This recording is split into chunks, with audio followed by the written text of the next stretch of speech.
Баршаңызға қайырлы күн достар. Бүгін біз ақшадан тал жасаудың екінші түрін үйренетін боламыз. Ол үшін менің каналыма тіркеліп қойыңыздар.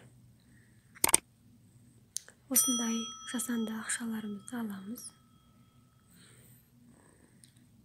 Оны теңде екі бөлікке бөлеміз.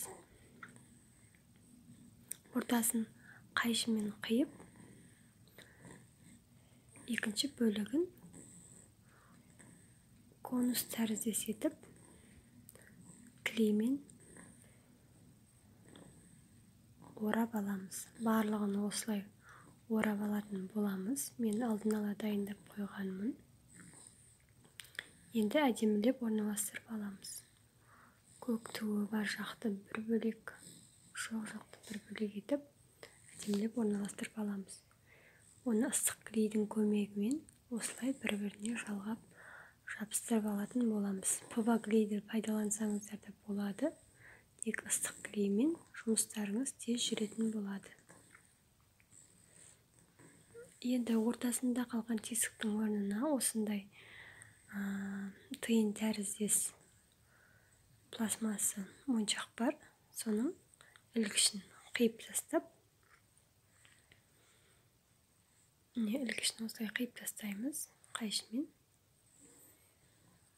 Екі жағына ыстық клей арқылы орнататын боламыз. Осы кезде бізде әдемі гүл пайда болды.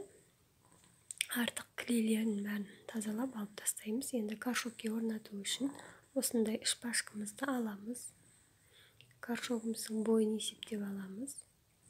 Қалың болу үшін 3 таяқшаны жасыл клеевый лентамен орап шығатын боламыз. Осындай клеющий лента бар. Өзі жабысып қалады ағашқа. Осылай барлығын бір тегістетіп, ағашымызды орап шығатын боламыз. Мына жерін орамаған себебім, өйткені ол бір басы ақшаның ішіне клейленіп кетеді, көрінбейді.